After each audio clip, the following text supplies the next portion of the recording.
Bueno, familia, qué gusto poder predicar hoy, un fin de semana más. Quiero pedirles, por favor, si pueden abrir sus Biblias o si sacan sus libritos. Hoy vamos a estar basándonos la enseñanza en el libro de Adviento. Hemos estado estudiando esta semana, espero que algunos hayan podido ver algunos videos que estaban ahí en redes sociales acerca de cada uno de los temas que estuvimos estudiando esta semana, y la idea de hoy es poder profundizar un poquito más en ellos, poder repasar algunos de los puntos y cerrar la semana 1 recordando las 5 características que pudimos ver de Jesús en esta primera semana. Toda la semana vamos a venir acá a repasar el estudio devocional que hemos estado haciendo juntos, y la idea es que podamos tomar nota en este espacio de aquellas cosas que tal vez usted no tomó nota, le gustaría agregar, le gustaría añadir a sus notas ya hechas en el devocional, y poder complementar un poquito. En realidad, estoy seguro que si usted se leyó el devocional en la semana, estoy seguro que lo que voy a enseñar hoy ya usted lo vio, ya usted lo estudió, ya usted lo leyó y probablemente sepa más que yo. Entonces, yo voy a repasar algunas cosas, yo voy a profundizar en algunos puntos y vamos a darle un poquito de sentido a cada una de las características que vimos de Jesús de acuerdo a la serie que estamos viendo, ¿verdad? Entonces, esta serie estamos celebrando la Navidad, y eso para nosotros es importante. Yo siempre pienso que como iglesia, Semana Santa y Navidad deben ser semanas que debemos celebrar, que debemos conmemorar de manera especial, porque prácticamente son las únicas semanas en todo el año donde todo el mundo, sea creyente o no creyente, tiene algo que ver con Jesucristo, porque es el motivo y la causa de estas dos celebraciones. Entonces, nosotros como iglesia con mucha más razón debemos celebrar, debemos compartir acerca de Jesucristo y disfrutar de este tiempo de Navidad. ¿Qué es Navidad y qué representa? Yo creo que para algunos la Navidad es un tiempo bonito, y para otros la Navidad es un tiempo no tan bonito. Esta es una realidad. Hay personas que dicen: a mí no me gusta la Navidad. Hay personas que dicen: uy, yo no quiero esta época, qué época más fea. Y hay otros que dicen: es que yo soy medio cringe, ¿verdad? Entonces hay de todo. Hay gente que le encanta, como mi hermana Maga, que cada vez que le ponemos una pijama Aurora Navidad llora de la emoción de ver a Aurora con una pijama Navidad. Pero hay gente que tal vez dice: no, yo no soporto el tiempo de Navidad. Y a veces pasa esto porque la gente tal vez ha tenido muy malas experiencias en estos tiempos. Normalmente está asociado a que el tiempo de Navidad nosotros ponemos muchas expectativas en el tiempo, ponemos muchas expectativas en las celebraciones, ponemos muchas expectativas en nuestros familiares, ponemos muchas expectativas en nuestros amigos y en las personas que tenemos alrededor, y como tenemos expectativas tan altas y a veces no se cumplen, salimos decepcionados del tiempo de Navidad. Entonces, Navidad, en vez de convertirse en una época de celebración, para muchas personas es una época de tristeza, es una época de enojo, de disgusto, de estar amargado. Por eso, porque recuerdan que quizás esas expectativas que tenían, esa ilusión que tenían, esas ideas que tenían, no se cumplieron y más bien salieron decepcionados. En muchas ocasiones hay personas que incluso dicen: no, yo no quiero saber nada de Dios en tiempo de Navidad, porque tienen ese pensamiento de que fue culpa de Dios lo que ellos experimentaron o lo que vivieron, y que Dios no hizo nada en este tiempo donde ellos esperaban algo diferente. Pero la realidad es que en muchas ocasiones nuestros corazones salen lastimados y heridos porque ponemos las expectativas en el lugar incorrecto. La Navidad se trata de Jesús, y si nosotros ponemos las expectativas en el lugar correcto, vamos a disfrutar una Navidad correctamente. Porque Navidad no se trata de lo que haga un amigo, de lo que haga un familiar, de lo que hagan mis papás, de lo que hagan mis hijos, de lo que hagan de la reunión de los tamales, del regalo que me dieron, del regalo que pude dar, de con quién la pasé, con quién no la pasé, de quién me llamó y quién no me llamó, quién me escribió y quién no me escribió. De eso no se trata Navidad. Navidad se trata de Jesucristo. Se trata de celebrar al Rey de Reyes, a Jesús. Y en eso queremos enfocarnos este mes de diciembre en cada una de las enseñanzas que vamos a ver, de cómo Jesús es el motivo de la celebración. Y prepararnos de aquí hasta el día que celebremos Navidad, tal vez en sus familias, con sus seres queridos, y que podamos tener un espacio ahí de recordarle a nuestros seres queridos cuál es el verdadero motivo por el que estamos juntos, cuál es el verdadero motivo por el que celebramos un 24 o un 25 de diciembre. Entonces, hoy vamos a ver, de acuerdo al devocional, 5 características que tienen que ver con quién es Jesús, pero sobre todo, es muy interesante, y Jesús tiene esta particularidad tan hermosa, y es que quien es Jesús también es una forma en la que Jesús nos bendice. Y eso es muy interesante. Jesús, vamos a ver 5 características que él tiene, pero además son 5 características que son de bendición para el mundo. 5 formas en las que Cristo bendice a la humanidad y que son su naturaleza, pero además son una bendición para cada uno de nosotros. Y me llama mucho la atención porque si nosotros repasamos la historia de Jesús, repasamos el nacimiento de Jesús, a Jesús le llevan regalos. Le llegan primero una gran cantidad de regalos, muy representativos, honrándolo como rey. Pero lo más interesante es que Jesús era el regalo. El verdadero regalo de la Navidad era ese bebé que estaba naciendo. Por más que la gente le trajera regalos, y es muy particular porque tal vez uno dice, uy, es el rey, hay que llevarle regalos. Vamos a regalarle lo que podamos al rey. Y la gente lo reconoció como rey desde su nacimiento. Pero muchos no iban a entender o no habían comprendido, y a nosotros también estamos en este proceso de comprender, que el mayor regalo de todos es el mismo, es Jesucristo, que Él es el regalo, que Él es el que traía los mejores regalos para nosotros. Entonces hoy vamos a ver 5 formas, en las que Jesús nos bendice. Las 5 que vamos a ver son luz del mundo. Jesús es la luz del mundo. Jesús es la bendición para todas las personas. Jesús es el hombre del cielo. Jesús es el generoso proveedor. Y la última, Jesús es el sacrificio perfecto. Entonces, estos son los 5 regalos o bendiciones que vamos a estudiar esta semana, y que además de ser bendiciones y regalos, son características y atributos de nuestro Señor.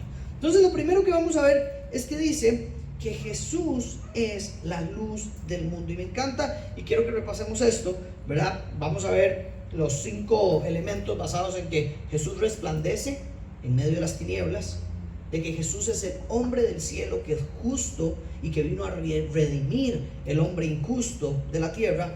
Vamos a ver la promesa que Dios hizo a Abraham de ser de bendición para todas las naciones y cómo Jesús es el cumplimiento de esta promesa. Vamos a ver cómo Jesús es el regalo provisto por Dios para la salvación del mundo, y vamos a ver cómo es el sacrificio ofrecido por el Padre para el perdón de nuestros pecados. Entonces, esos es los 5 puntos que vamos a estar viendo hoy. Acompáñenme a leer Juan capítulo 1, versículo 4 al 5 y versículo 9. Están en las pantallas y seguramente también en su devocional. Dice Juan capítulo 5, versículo 1 al 4. Versículo 4 al 5. En él estaba la vida, y la vida era la luz de los hombres. La luz brilla en las tinieblas, y las tinieblas no la comprendieron. Versículo 9. Existía la luz verdadera que al venir al mundo alumbra a todo hombre. Lo primero que vemos en estos textos es como Juan, quien es el escritor de estos pasajes, describe a Jesús como la luz del mundo. Y habla de manera muy importante en los elementos de esta luz. Vemos que es una luz que brilla en medio de las tinieblas y que las tinieblas no la comprendieron. Y después dice, versículo 9, que existía esta luz desde el principio, pero vino al mundo a alumbrar al hombre. Y esto es bien importante. La luz de Cristo, y cuando decimos luz del mundo y que la luz vino al mundo, y a veces lo hemos cantado, la luz vino al mundo, ¿de qué trata? De que esta luz de Cristo existió desde siempre, es eterna, pero Dios decidió enviarla al mundo para alumbrar la vida de los hombres. Y esta es la declaración que hace Juan, que los hombres estábamos en tinieblas, en oscuridad y Dios decidió enviar la luz del mundo. Dios decidió alumbrar, Dios decidió traer luz a la oscuridad en la que vivía el hombre. Entonces, esta es la primera declaración de Juan. Luego, vemos en Juan capítulo 8, versículo 12, donde ya no solo es una declaración de Juan, sino ahora es una declaración misma de Jesús. Él mismo dice, Jesús les habló otra vez diciendo, yo soy la luz del mundo. El que me sigue no andará en tinieblas, sino que tendrá la luz de la vida. Juan declaró que él era la luz del mundo y Jesús, capítulo 8, dice, yo soy la luz del mundo. Uno de los 7 yo soy que nos vamos a encontrar en los capítulos de Juan. Entonces, Jesús dice, yo soy la luz del mundo, y además dice que alumbra a todo hombre y el que lo sigue no andará en tinieblas. Nos enseña estos pasajes algo muy importante, y es que hay un contraste entre tinieblas y un contraste entre la luz. Y que el ser humano no es que como que la oscuridad estaba ahí ya, no, el ser humano anda en oscuridad, está en oscuridad y por sí mismo no puede conocer la luz, sino que es Jesucristo el que alumbra la vida del ser humano. Entonces aquí vemos esta soberana gracia magnífica de Jesús, donde es Él el que alumbra la vida de las personas y que no es una obra hecha por los hombres, es Jesús. ¿Qué dice del hombre? El que me sigue se apartará de las tinieblas y ahora tendrá la luz de la vida. Y vemos esto, ¿verdad? Desde Génesis capítulo 1, donde hay una separación entre la luz y las tinieblas. Y después vemos también otro pasaje bien interesante que vemos acá, es cuál es el propósito que tiene Cristo con ser la luz del mundo. ¿Qué significa alumbrar al mundo? Porque uno puede decir, y sí, la luz del mundo, ¿de qué me sirve a mí eso? De manera práctica, ¿qué significa que Dios sea la luz del mundo? De manera práctica, ¿qué significa que Dios alumbra el mundo? Que Dios alumbra la vida de todo hombre. La luz tiene esta particularidad, ¿verdad? De quitar la oscuridad. Yo no sé si a usted le da miedo a la oscuridad o le daba miedo chiquitillo, pero yo me acuerdo que uno chiquitillo casi que trataba de no apagar un lugar sin encender otro antes, ¿verdad? Se levantaba uno en la madrugada a ir al baño, con esas ganas de orinar, no me quiero levantar, está oscuro, qué pereza, ¿verdad? Y usted decía, bueno, aquí voy, y encendía una luz primero, y después decía, ok, ahora tengo que ir al baño. Y en mi casa, muy particular, en la casa de mis papás, en realidad, había algo muy particular, y es que uno entraba al baño y hay un espejo, pero si usted deja la puerta abierta, ese espejo se ve toda la casa. Entonces yo siempre vivía con este terror chiquitillo de estar viendo el espejo, hacer así, levantarme y ver algo ahí atrás. Era típica película de terror. Y para mí era importante como, necesito luz. A todo lugar al que vaya yo necesito luz. Necesito encender la luz del baño, luego la luz del cuarto, luego una lamparita, luego el celular, lo que sea, pero despertarse, levantarse de la cama, ir al baño y volver iluminado. Ya cuando me hice más viejo, ya más bien dije, por favor, que nadie encienda luces porque si no, no me vuelvo a dormir. Entonces ahora voy así como a ciegas tratando de llegar al baño para no despertarme. Pero la luz tiene esta particularidad que nos trae una calma, nos trae un sentido de seguridad, nos trae un sentido de estar bien. Y esto es lo que representa, pero también de forma muy práctica, Isaías capítulo 42, versículos 5 al 9, explican qué significa esto de ser luz para las naciones. Dice el versículo, les leo versículo 7 y versículo 8, o empiezo desde el 6, al final, dice, y yo te pondré como pacto para el pueblo, como luz para las naciones. Este es un mensaje profético hablando de Cristo. Yo te pondré como pacto para el pueblo, como luz para las naciones. Y ojo el versículo 7, porque nos dice el para. Y siempre que vemos un para en la Biblia es propósito, es sentido, es para qué sirve. Entonces, en el versículo 7 dice, para que abras los ojos de los ciegos, para que saques de la cárcel a los presos y de la prisión a los que moran en tinieblas. Yo soy el Señor, ese es mi nombre. Aquí nos deja claro de manera práctica qué significa que Dios ilumine o alumbre nuestras vidas. Es que abra los ojos de los ciegos es que saque de la cárcel a los presos, y no se refiere a presos físicamente, sino presos de las tinieblas, es lo que explica después, de la prisión a los que moran en tinieblas. Entonces Jesús tiene un propósito en ser luz, y es abrir nuestros ojos, es que dejemos de vivir en oscuridad, es que dejemos de andar en las tinieblas, es que cambiemos nuestra forma de vivir de oscuridad para vivir ahora en la luz de Cristo, en la luz del mundo, en la luz eterna que vino a nosotros. Y en esta Navidad, en medio de tantas luces bonitas, y ahora que Aurora, bueno, ahí la ven, está jugando. Esta es casi que sus 24 horas, son ahora jugar, es bien intensa, es muy bonito, porque en esta Navidad ha sido muy lindo verla a ella, que cada vez que ve una luz se emociona. Ella ve los árboles y pega unos gritos. El otro día vi un video en los árboles de EPA pegando gritos que se escuchaba todo el EPA por la emoción de un árbol de Navidad.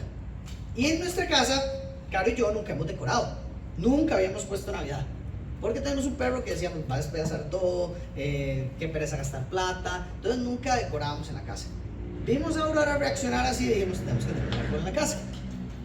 Y es muy interesante porque Aurora cuando lo pusimos fue gritos y gritaba de la emoción el primer día que lo pusimos, fue demasiado bonito.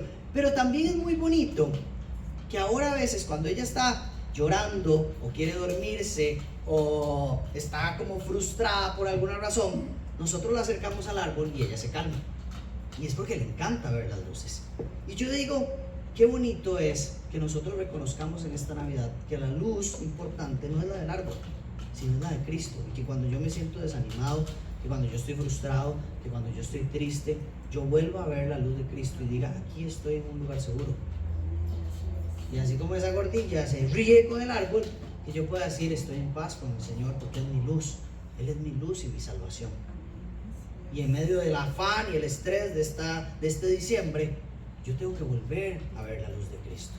Tengo que recordar que es en la luz de Cristo que hay descanso, que ahí hay alivio para mi ansiedad, para mis caos, para mis problemas. Esa es la luz que yo necesito.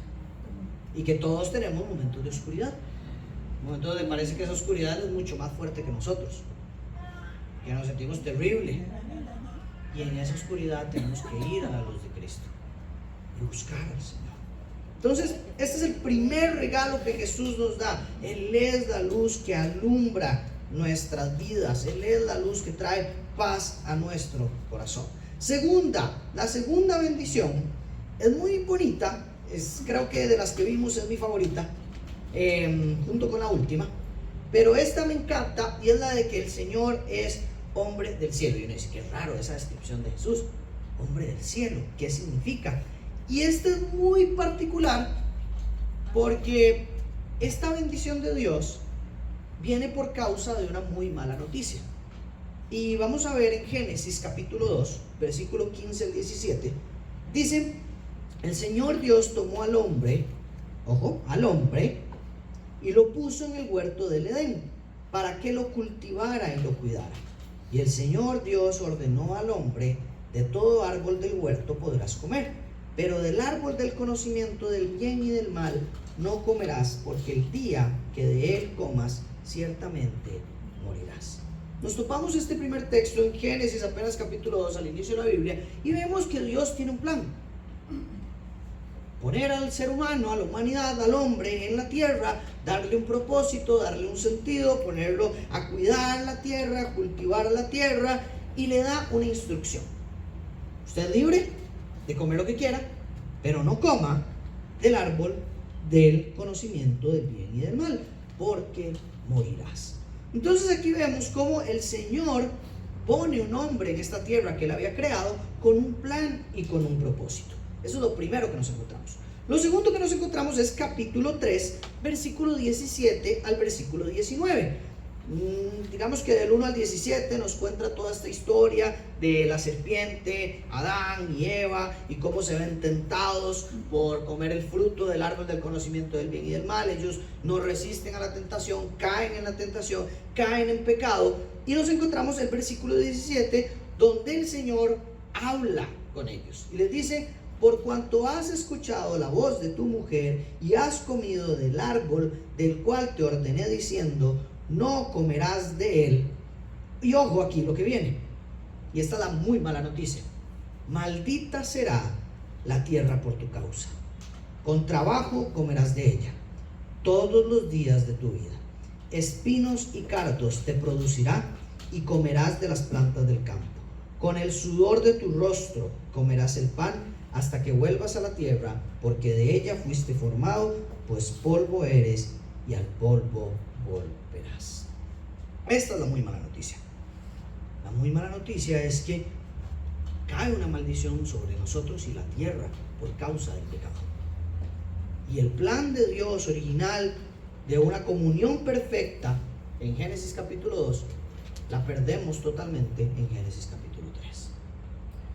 Entonces hay una muy mala noticia, y es muy interesante porque el Señor le dice: es por causa tuya, por lo que hiciste, maldita es toda la tierra. Entonces, por un hombre hay una maldición, por un hombre entró el pecado al mundo, por un hombre entró la muerte al mundo. Y lo vemos más claro cuando Pablo lo explica en Romanos capítulo 5. Entonces vamos a Romanos capítulo 5 y dice, del versículo 12 al versículo 14, dice: por tanto, tal como el pecado entró en el mundo por medio de un hombre, por medio de Adán, y por medio del pecado entró la muerte, así también la muerte se extendió a todos los hombres, porque todos pecaron. Pues antes de la ley había pecado en el mundo, pero el pecado no se toma en cuenta cuando no hay ley. Sin embargo, la muerte reinó desde Adán hasta Moisés, aún sobre los que no habían pecado, con una transgresión semejante a la de Adán, el cual es figura de aquel que había de venir. Entonces, esta es la gran mala noticia.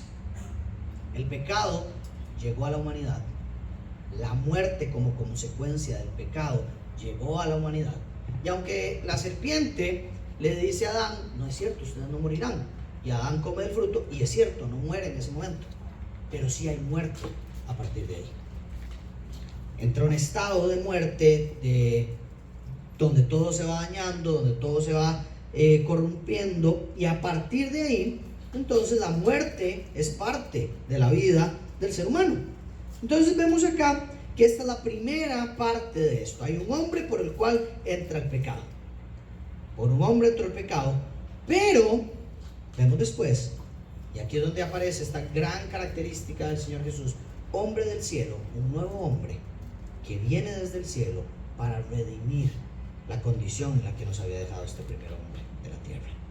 Entonces dice Romanos 15, del 15 al 21, siguiendo, dice: pero no sucede con la dádiva como con la transgresión, porque si por la transgresión de uno, está hablando de la transgresión del pecado de Adán, murieron los muchos, mucho más la gracia de Dios y el don por la gracia de un hombre, Jesucristo, abundaron para los muchos. Tampoco sucede con el don como con el que vino por medio de aquel que pecó, porque ciertamente el juicio surgió a causa de una transgresión, resultando en condenación. Y esta es la mejor parte. Pero la dádiva surgió a causa de muchas transgresiones, resultando en justificación. Porque si por la transgresión de un hombre, por este reinó la muerte, mucho más reinarán en la vida por medio de un hombre, Jesucristo. Los que reciben la abundancia de gracia y del don de justicia.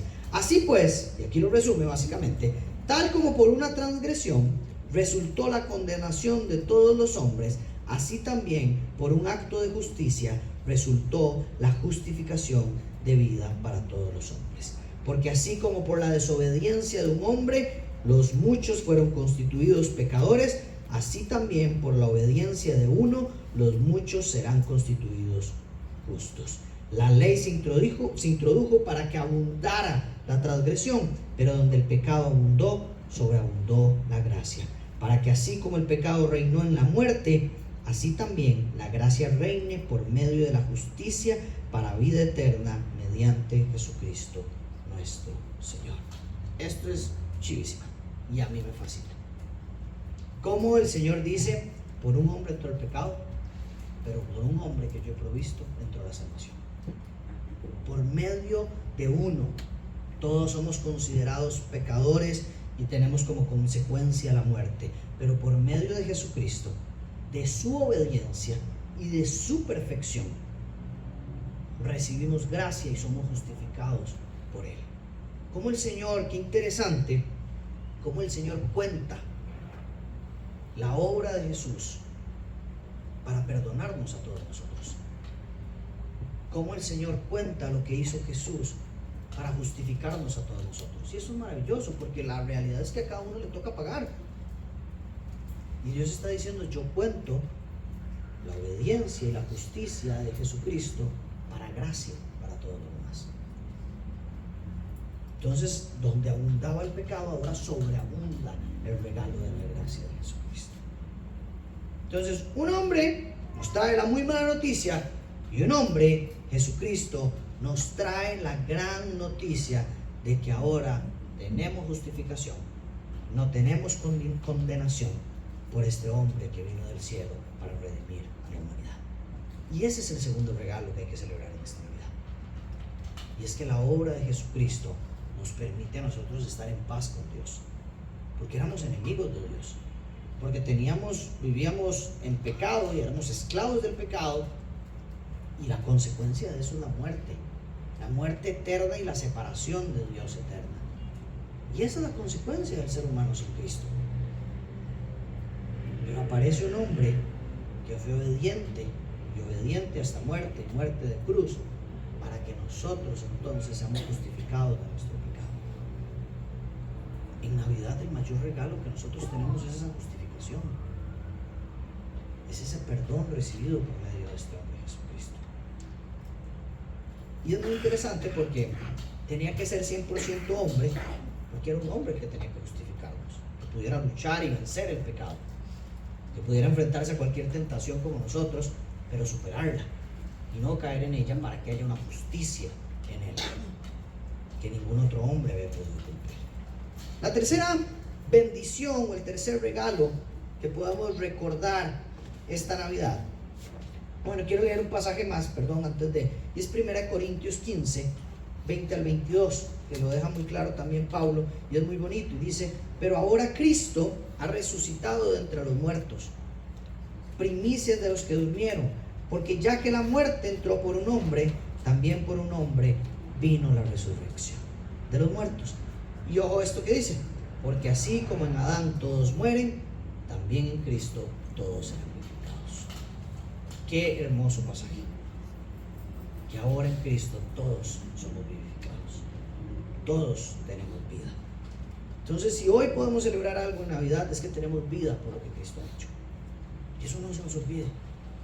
Que se lo enseñemos a nuestros hijos, que se lo enseñemos a nuestros amigos, que se lo enseñemos a nuestros hermanos, que lo recordemos en casa. Que si hoy podemos celebrar algo en la vida de Cristo. Y es la mejor Navidad porque entendemos la vida de Cristo.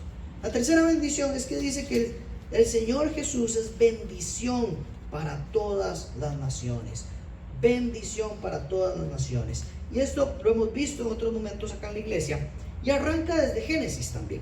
Génesis capítulo 15, donde Dios le da una promesa a Abraham, una promesa de bendición.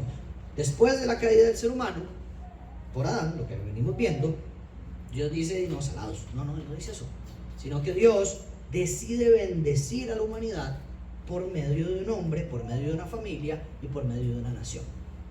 Dios decide bendecir a la humanidad por medio de Abraham, por medio de su familia, por medio de su descendencia, que formaría una gran nación y sería Israel. Y el plan era bendecir a todas las naciones por medio de esta nación. Dice Génesis capítulo 15, versículo 1: después de estas cosas, la palabra del Señor vino a Abraham en visión, diciendo: no temas, Abraham, yo soy un escudo para ti. Y ojo la promesa: tu recompensa será muy grande. Yo soy un escudo para ti, tu recompensa será muy grande. Génesis 17, 1 al 2 dice: cuando Abraham tenía 99 años, el Señor se le apareció y le dijo: yo soy el Dios Todopoderoso. Anda delante de mí y sé perfecto. Yo estableceré mi pacto contigo y te multiplicaré en gran manera. Entonces Abraham se postró sobre su rostro y Dios habló con él. En cuanto a mí, ahora mi pacto es contigo. Serás padre de multitud de naciones y no serás llamado más Abraham, sino que tu nombre será Abraham, porque yo te haré padre de multitud de naciones. Te haré fecundo en gran manera y de ti haré naciones y de ti saldrán reyes. Estableceré mi pacto contigo y con tu descendencia después de ti por todas sus generaciones, por pacto eterno, de ser Dios tuyo y de toda tu descendencia después de ti. Y te daré a ti y a tu descendencia después de ti la tierra de tus peregrinaciones, toda la tierra de Canaán, como posesión perpetua, y yo seré tu Dios. El Señor le da una promesa a Abraham, una bendición, un regalo. Y en Génesis capítulo 12 también le dice: serás de bendición para todas las familias de la tierra. Entonces, esta bendición de parte de Dios tenía un plan, que fuera de bendición para Abraham, pero que a través de Abraham y toda su descendencia, la bendición que quería Dios iba a llegar a todas las familias de la tierra. Ese es el plan del Señor. Algunas cosas pasan en medio y por nuestro pecado no se da el cumplimiento. Abraham no cumple al 100% con las cuestiones que tiene que hacer, Israel no cumple, y vemos esta historia en donde esa bendición llega abundantemente a Israel, pero en muchas ocasiones de ahí no sale. E Israel deja de ser esta nación que tenía el propósito de ser de bendición para todas las naciones de la tierra. Pero la promesa de Dios sigue intacta. Si Dios prometió que esa bendición y esa promesa iba a llegar a todas las naciones de la tierra, esa bendición no la hizo Israel, esa bendición la propuso y el pacto lo estableció Dios. Entonces Dios busca las maneras y tiene un plan para establecer las formas en que esa promesa se iba a cumplir. Y entonces lo que vemos es que en Jesús se da el cumplimiento de que la bendición se expande a todas las naciones. Y esa bendición que caía sobre el pueblo de Israel y sobre Abraham, ahora cae sobre Jesús, cumpliendo al 100% con los requisitos y convirtiéndose por su muerte y su resurrección en la bendición eterna para todas las naciones. Y dice la palabra de Dios que ahora todos los que creemos en Él somos herederos de la bendición que había para Abraham. Entonces vamos a ver Gálatas capítulo 3, versículos 7 al 9. Vea lo que dice este texto. Dice: por tanto sepan que los que son de fe, ojo, los que son de fe, o sea, los que tienen fe en Cristo Jesús, estos son hijos de Abraham. Aquí está diciendo Pablo a los Gálatas que todo el que cree en Cristo pertenece a la familia de Abraham. Por lo tanto, dice después versículo 8, la Escritura, previendo que Dios justificaría a los gentiles por la fe, anunció de antemano las buenas nuevas a Abraham, diciendo: en ti serán benditas todas las naciones. Así que los que son de la fe son bendecidos con Abraham, el creyente. ¿Qué está diciendo acá Pablo? Esto está diciéndolo a los gentiles y lo hemos estado viendo en Hechos. Aquellos que empezaron a creer en Jesús, que no eran judíos, y que muchos judíos aparecían por ahí a decir: no, ustedes no son verdaderos creyentes, ustedes no pueden ser parte de esto porque no se han circuncidado, porque no son hijos de Abraham. Al no ser hijos de Abraham y no cumplir la ley, ustedes no son parte de esto. Dios no tiene nada que ver con ustedes no merecen ni van a recibir la bendición de Dios, porque ustedes no son ni hijos de Abraham, ni están circuncidados, ni viven la ley de Moisés. Y Pablo aquí le da una buena regañada a los de Gálatas. Entonces dice Gálatas tontos en alguna parte, ¿verdad? Les da una buena regañada diciéndoles: ubíquense. Si ustedes creen en Jesús, ustedes son herederos de las promesas a Abraham. Ustedes ahora tienen la bendición que había recibido Abraham por medio de su fe.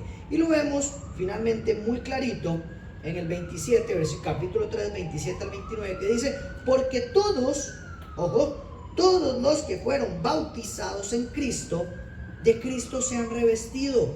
No hay judío, ni griego, no hay esclavo, ni libre, no hay hombre, ni mujer, porque todos son uno en Cristo Jesús.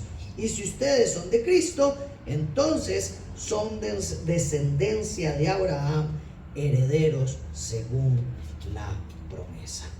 Pablo aclara esto diciendo, esas promesas de tierra prometida, de bendición, de ser tu Dios, de multiplicarte, esas promesas son para el pueblo de Cristo, son para el que cree en Cristo Jesús.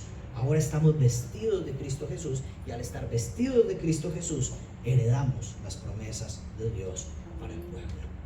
Entonces esta es otra bendición que hay que recordar en tiempos de Navidad, que el Señor nos bendice, que el Señor tiene cuidado de nosotros. A veces nosotros tenemos esta perspectiva, o hemos escuchado, esta perspectiva de que hay una bendición especial que es solo para el pueblo de Israel.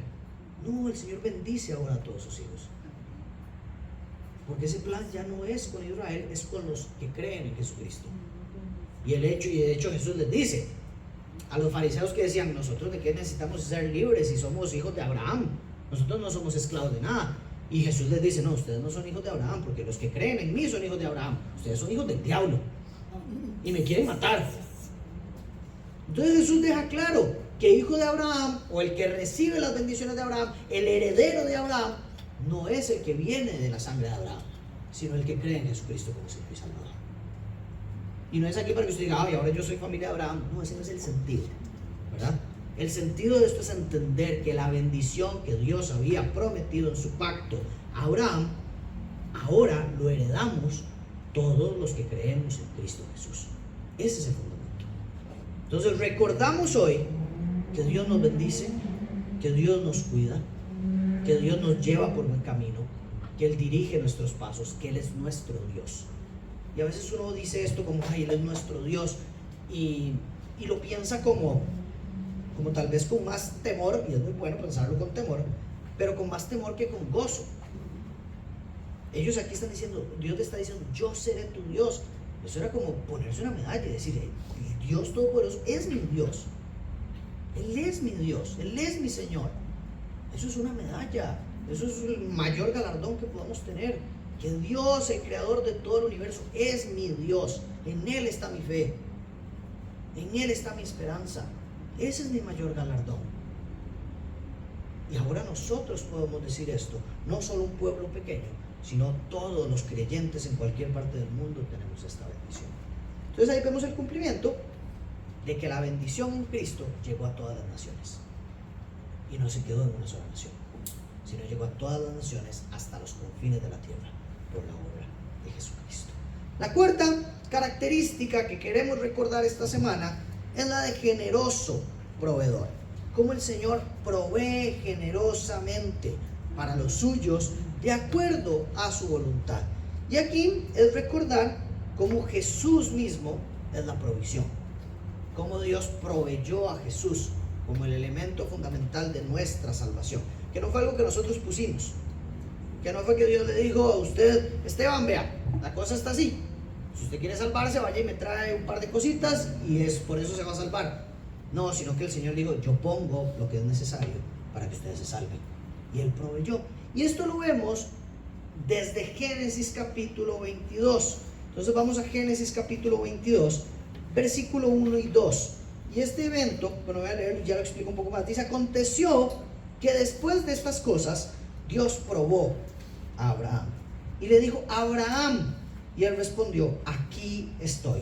Y Dios dijo, ojo lo que Dios dijo, toma ahora a tu hijo, tu único, a quien amas, a Isaac, y ve a la tierra de Moriah y ofrécelo allí en holocausto sobre uno de los montes que yo te diré. Vea qué particular las palabras que usa el Señor.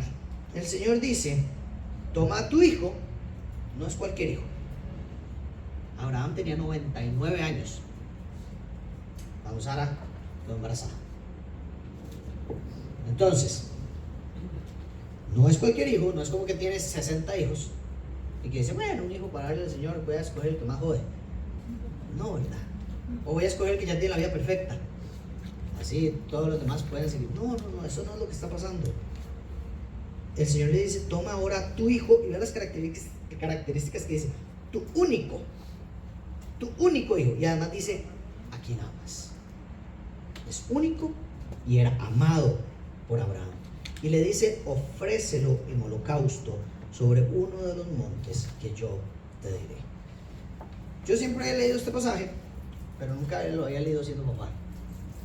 Entonces ahora la cosa cambia. Y yo digo, que el Señor me diga, llévese a Aurora y ofrézcala como sacrificio. ¿Qué cosa? ¿Qué cosa? Yo digo, Señor, y me costaría, no, o sea, yo digo que eso es imposible que yo lo haga. O sea, yo no puedo. Seguramente no lo logro. No me creo capaz jamás de lograrlo. Abraham responde con obediencia. Dice, se levantó muy de mañana, aparejó su asno y tomó con él a 2 criados y a su hijo Isaac. Partió la leña para el holocausto y se levantó y fue al lugar que Dios le había dicho. Al tercer día, o sea, después de caminar 3 días, alzó Abraham los ojos y vio el lugar de lejos. Entonces Abraham dijo a sus criados, quédense aquí con el asno, yo y el muchacho iremos hasta allá, adoraremos y volveremos a ustedes. Ojo que dijo volveremos, no dijo volveré. Algo había en Abraham, volveremos a ustedes. Tomó Abraham la leña del holocausto y la puso sobre Isaac su hijo, y tomó en su mano el fuego y el cuchillo, y los dos iban juntos. Isaac habló a su padre, y esta es la parte más fuerte, y le dijo, Padre mío. Y él respondió, aquí estoy, hijo mío. Aquí están el fuego y la leña, dijo Isaac, pero ¿dónde está el cordero para el holocausto? Y Abraham respondió, Dios proveerá para sí el cordero para el holocausto, hijo mío. Y los dos iban juntos. Bien, qué maravillosa la fe de Abraham. Y esto es por lo que después en Hebreos se habla de la maravillosa fe que tenía Abraham. Versículo 9. Llegaron al lugar que Dios le había dicho, y Abraham edificó allí el altar, arregló la leña, ató a su hijo Isaac y lo puso en el altar sobre la leña. Entonces Abraham extendió su mano y tomó el cuchillo para sacrificar a su hijo. Pero el ángel del Señor lo llamó desde el cielo y dijo, Abraham, Abraham. Y él respondió, aquí estoy. Y el ángel dijo, no extiendas tu mano contra el muchacho, ni le hagas nada, porque ahora sé que temes a Dios, ya que no me has rehusado a tu hijo, tu único. Entonces Abraham alzó los ojos y miró, y vio un carnero detrás de él, trabado por los cuernos en un matorral. ¿Qué pasaje más interesante, más fuerte? Pero vemos la característica acá importante, y es que el Señor provee el cordero para el sacrificio. Más allá de la obediencia, de la fe de Abraham, de la disposición que tenía él, del hijo que le dio, que tanto anheló, lo tiene que entregar. Más allá de estar dispuesto a él, lo que vemos es que el Señor provee, y que Abraham tenía fe en que el Señor iba a proveer. Y de eso se trata esta Navidad, familia, de recordar que la provisión viene de Dios, de que todo lo que nosotros tenemos y somos es gracias a nuestro Señor, y que no son cosas que nosotros y no es solo pensar en cosas materiales. Cuando hablamos que Dios es nuestra provisión, hay que pensar sobre todo en lo que dice Romanos 8:32, y dice, el que no negó ni a su propio hijo, sino que lo entregó por todos nosotros, ¿cómo no nos dará también junto con él todas las cosas? Y Juan 3:16 dice, porque de tal manera amó Dios al mundo, que dio a su Hijo unigénito, para que todo aquel que en él cree no se pierda, sino que tenga vida eterna. La maravillosa provisión que hoy podemos nosotros celebrar es Jesús. Es que Él fue entregado, y que Jesús no negó ni a su propio Hijo por nosotros. Jesús no negó ni a su propio Hijo. Esto es súper fuerte, porque yo creo que si yo le digo a mi esposa, mi amor, regale todo lo que hay en la casa, o tiene que regalar a Aurora, ella dice, regalo todo lo que hay que regalar en la casa, no hay ningún problema. Ya, o sea, uno obviamente se va a negar a entregar a sus hijos.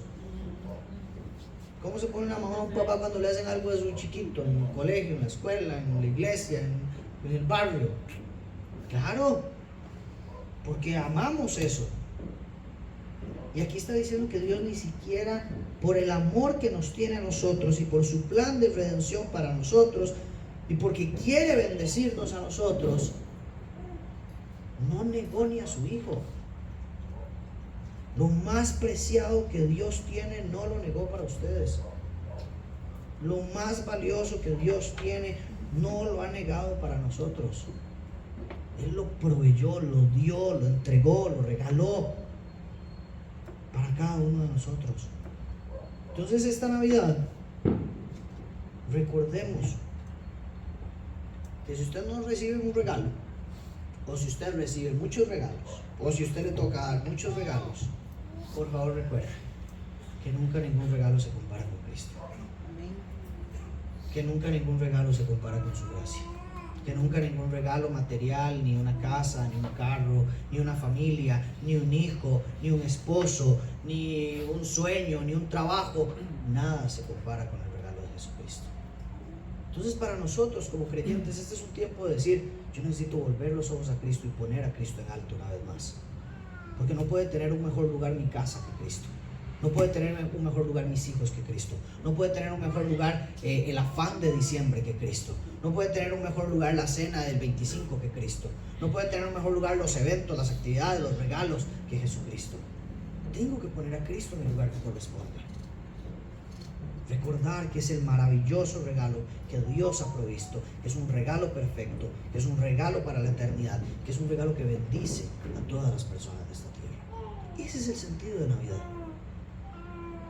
Y termino con la última de todas las características, que es una de las, quizá la más impactante de todas. Y esta es que Jesucristo no solamente es un regalo, sino que ese regalo es un sacrificio perfecto. Los textos que vienen en esta porción nos llevan a Levítico capítulo 4 y a Levítico capítulo 16, donde se describe ampliamente y detalladamente, el Señor le dice a Aarón cómo tiene que ser un sacrificio de ofrenda por el pecado. ¿Qué significa un sacrificio de ofrenda por pecado? Este es el sacrificio que tiene que entregar el sacerdote para que los pecados sean perdonados. Entonces, las personas tenían que llegar con su sacrificio, entregárselo al sacerdote. El sacerdote realizaba el ritual de sacrificio y una vez que terminaba, eran perdonados los pecados de los hombres o mujeres que habían presentado ese sacrificio. Entonces en Levítico capítulo 16 se describe ampliamente esto. Dice, por ejemplo, no lo voy a leer tal vez todo tan detallado, pero voy a ir por las partes más importantes. Dice, dile a tu hermano Aarón que no entre en cualquier tiempo en el lugar santo, detrás del velo, delante del propiciatorio que está sobre el arco, no sea que muera, porque yo apareceré en la nube sobre el propiciatorio. Aarón podrá entrar en el lugar santo con esto. Ojo, ¿con qué podía entrar en el lugar santo? Con un novillo para ofrenda por el pecado y un carnero para holocausto. ¿Okay? Tenemos un novillo y un carnero. Después dice, se vestirá con una túnica sagrada de lino y los calzoncillos de lino se estarán sobre su cuerpo y se ceñirá con el cinturón de lino y se cubrirá con la tiara de lino, lavará pues su cuerpo con agua y se vestirá con ellas. Aarón tomará de la congregación de los israelitas 2 machos cabríos para ofrenda. Y ojo, aquí viene otra vez, por el pecado, y un carnero para el holocausto. Entonces Aarón ofrecerá el novillo como ofrenda por el pecado, que es por sí mismo, para hacer expiación por sí mismo y por su casa.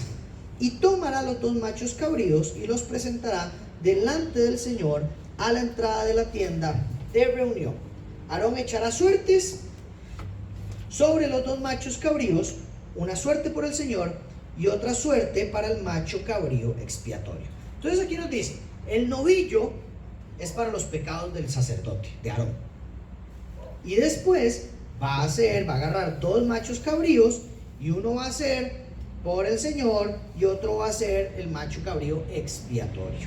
¿Ok? Entonces luego dice, Aarón ofrecerá el macho cabrío sobre el cual haya caído la suerte para el Señor, haciéndolo ofrenda por el pecado.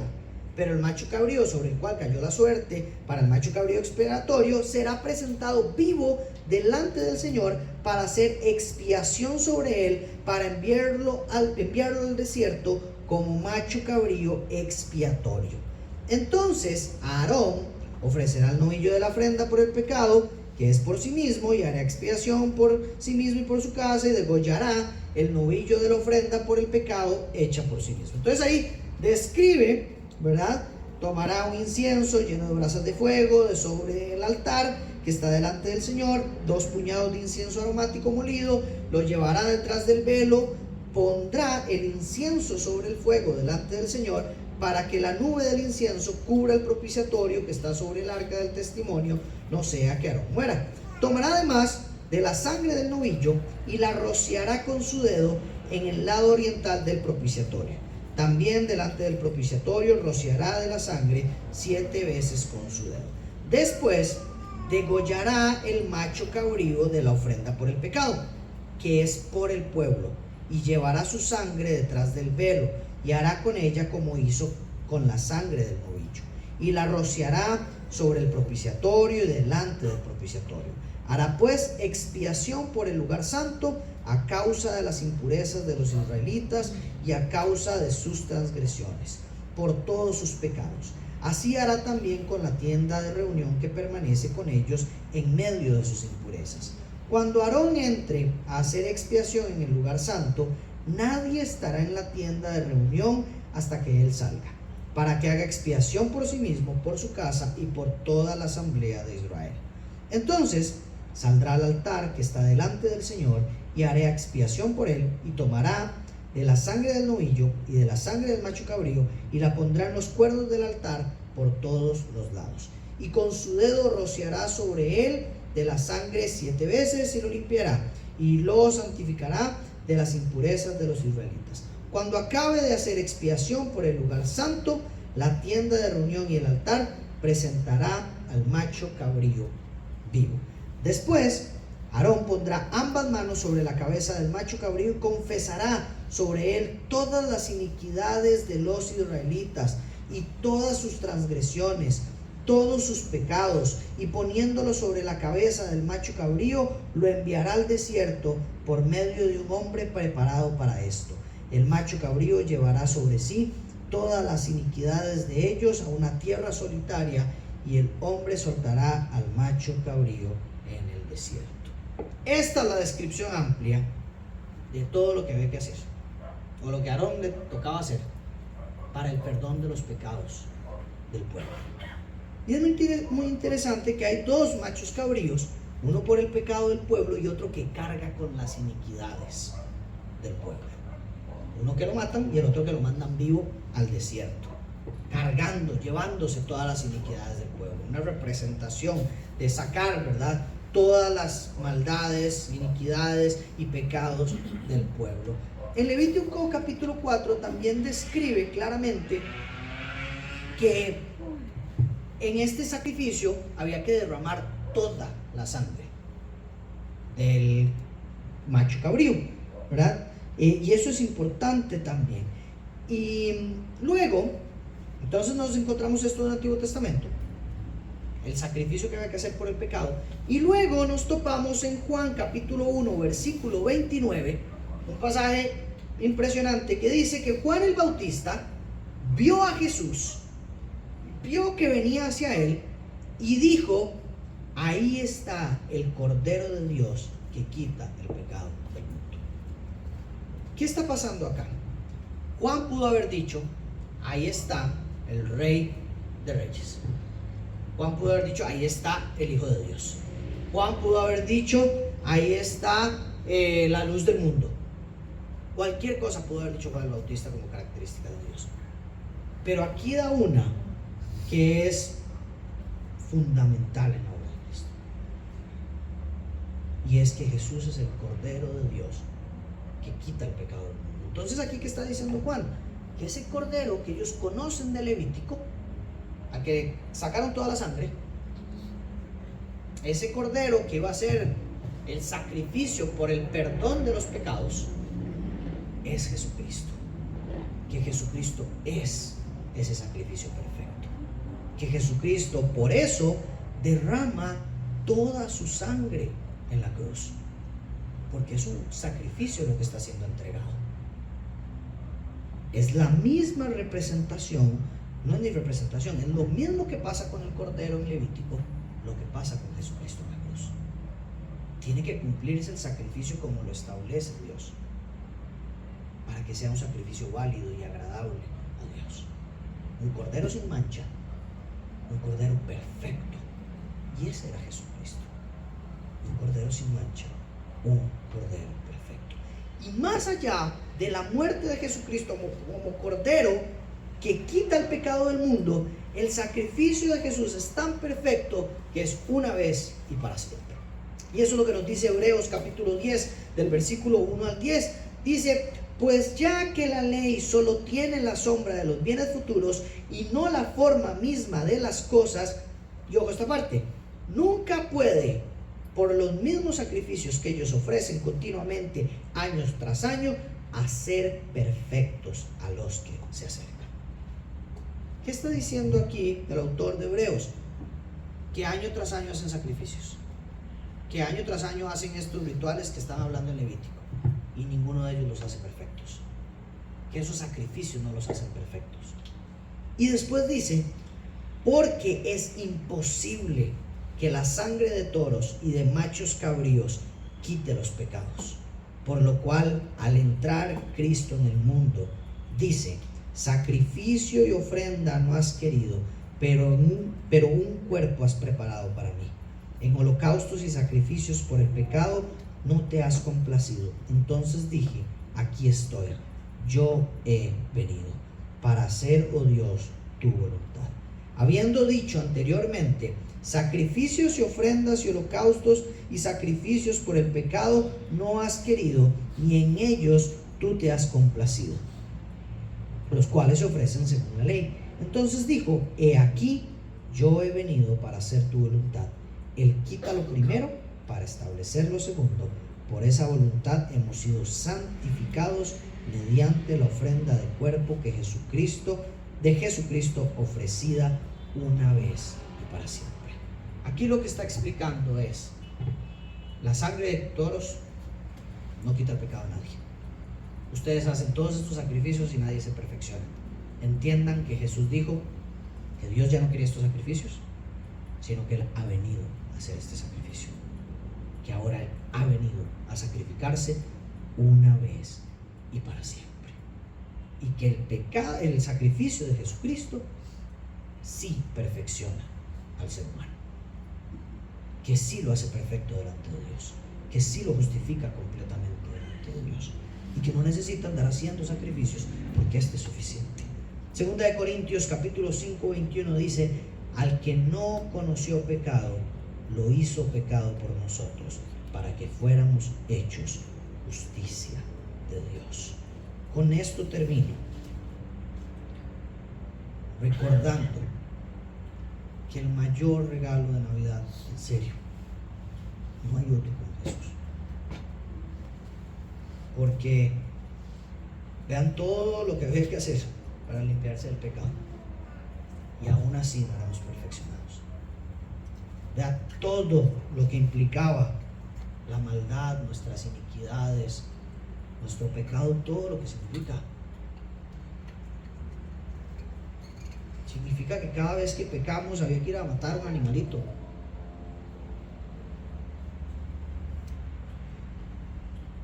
Y también significa que nuestro pecado fue pagado con la muerte, no ahora de un animal, sino de Dios mismo en la cruz. No fue como que dijeron: no, ya no se pagan los pecados. No, el pecado se pagó. Se pagó en Jesucristo. Entonces, celebremos hoy y celebremos esta Navidad que Dios el Padre no negó bendecirnos, que Dios el Padre no negó regalarnos, no negó proveernos, a pesar de que nosotros no merecemos que nos bendiga, a pesar de que nosotros no merecemos que nos regalen. Y que ninguno aquí, ninguno de los que estamos acá, merecemos la bendición de Dios, porque todos hemos pecado, porque ninguno aquí es Abraham y porque vivimos en oscuridad. Esa es la realidad de nosotros. Y aún así, en medio de nuestro pecado, Dios decidió amarnos y enviar a su Hijo, que nunca pecó, que fue perfecto, para que sea luz en medio de nuestras tinieblas, para bendecir a todas las personas de la tierra, para perdonar nuestro pecado y para darnos una vida limpia, perfecta, justificada y ahora como amigos y familia de Dios. Entonces, Jesús, Jesús, Jesús, Jesús es el significado de Navidad. Que no se olvide esto. Que en medio de tanto afán y preocupación, usted diga, ay, si me llevo un regalo, si me falta plata para esto, no es importante. Lo tengo todo en Cristo. Ay, me faltan familiares, y sí, eso es doloroso, pero lo tengo todo en Cristo. En Cristo tengo lo más importante. En Cristo tengo lo que es perfecto, lo que es bueno. En Cristo tengo suficiente. En Cristo tengo toda la plenitud. Señor, te damos gracias por tu palabra, que nos edifica, que nos instruye, que nos guía. Gracias por alimentarnos de ella. Y hoy, Señor, celebramos Navidad porque celebramos que Cristo vino. Y estamos muy felices, muy contentos de esta época, porque la luz vino al mundo, porque la bendición llegó a todas las naciones, incluidos nosotros, porque tu provisión ha sido buena, suficiente en todo tiempo, porque proveíste el sacrificio perfecto para nosotros, porque estás con nosotros todos los días y porque a pesar de que nosotros en nuestra humanidad pecamos y hemos vivido en pecado, Señor, tu perdón y tu gracia se hicieron presentes en tu obra en la cruz para rescatarnos de esa oscuridad y de ese pecado, Señor. Porque ahora sabemos que ya no hay condenación para nosotros en Cristo Jesús, porque ahora sabemos que hay vida eterna para nosotros en Cristo Jesús, y aunque muramos, viviremos, porque creemos en tu obra en la cruz, Señor. Que sabemos que resucitaste y que resucitaremos también, Señor. Te damos gracias, Jesús, por estar con nosotros, por ser este Cordero sin mancha, obediente y fiel hasta la muerte, por entregarte para nosotros y porque hoy nosotros podemos celebrar y vivir libres de la paga del pecado por tu sangre, Señor. Gracias, Jesús. Gracias por este tiempo. Te adoramos, te exaltamos. Eres nuestro mejor regalo y no necesitamos nada más. Tenemos toda la plenitud en ti. Te pedimos que nos cuides, que nos guardes, que nos lleves con bien a nuestros hogares y que esta Navidad sea una Navidad diferente, porque te vamos a poner en el lugar que corresponde. En nombre de Jesús oramos. Amén.